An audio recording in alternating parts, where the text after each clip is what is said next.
Hi, it's Keith from the Evangelical Free Church, Stony Stratford, and we now come to the very last talk in Mark's Gospel. Now, this week we look at Mark 16, 9 to 20, but I'm not going to spend too much time on that because really what we seem to have here is a summary, quite possibly written later. Certainly the early church fathers seem to be fairly convinced that Mark's Gospel ended at verse 8. Of chapter 16. So why is it here? Well, quite possibly a scribe at some point felt it was incomplete and added on this section. I don't think it's really a deception. The Greek is so different and the style is so different. It seems to be clearly the work of someone else other than Mark.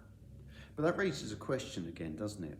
Why does Mark have this abrupt ending with the women going to the tomb, seeing the angel, and then taking off in some panic? Well, why does he? Well, firstly, I'm going to make the argument it fits his style. Right at the beginning of the Gospel, we read this, the beginning of the Gospel about Jesus Christ, the Son of God. Mark doesn't muck about, does he? He really sort of nails his colours to the mast. He's saying, isn't he, I'm going to make a big claim, and then I'm going to prove it.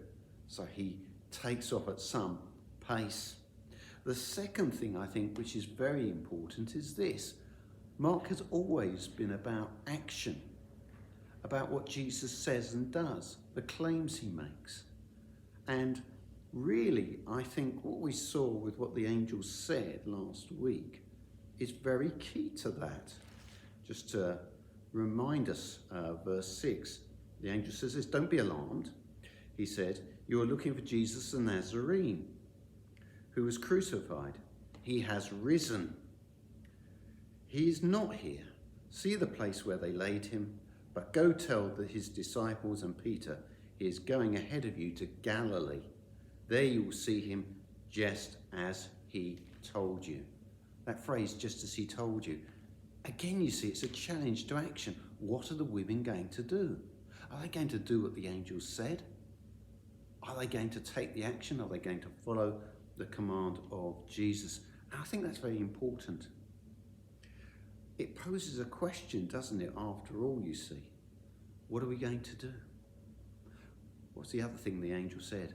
He is not here, he has risen. Death, the biggest enemy of all. There's that old phrase, isn't there, said by some years ago, a boxer and his rival, you can run but you can't hide. Well, you can't outpace death, can you?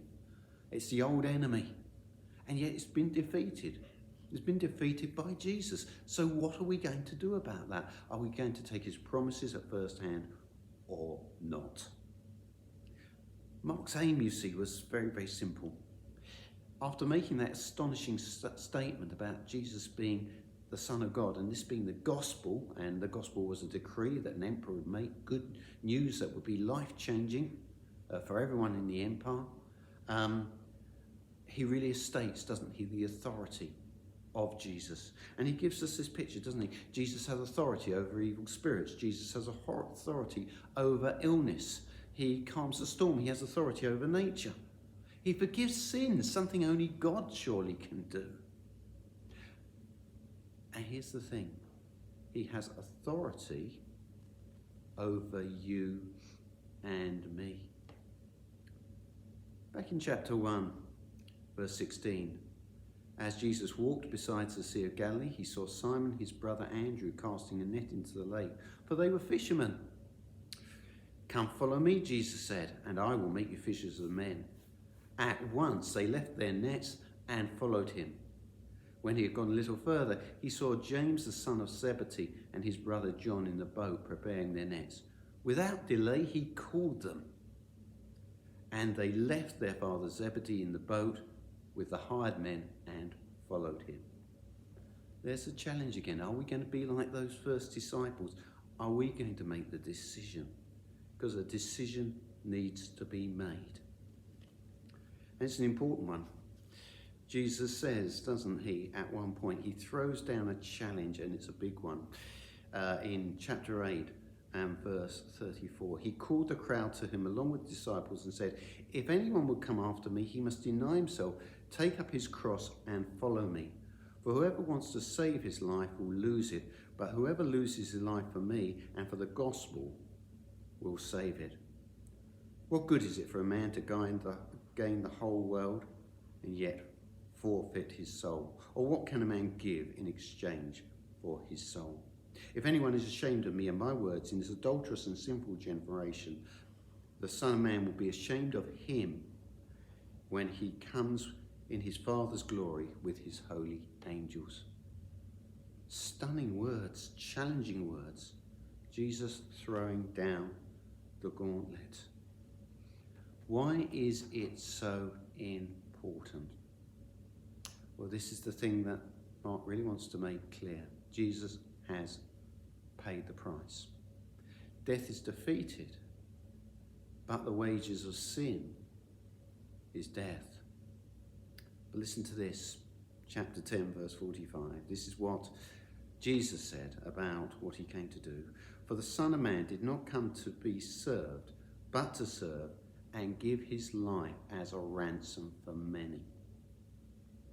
A ransom for many. Payment for our wrongdoing. Payment for the time we put ourselves first and put God a very, very distant second or third or fourth or whatever. That is what Jesus came to do. Death is defeated. We don't have to fear the wages of sin if we have been forgiven by Jesus Christ. It's been great sharing in Mark's Gospel with you, and we're going to be doing something different soon. I'm not quite sure what yet, but I've got a week and a bit to think about it. So thank you for listening, and do think about the person of Jesus Christ, because this is the thing, isn't it? How we react to him, how we respond to him, will have consequences in the future. Thanks for listening.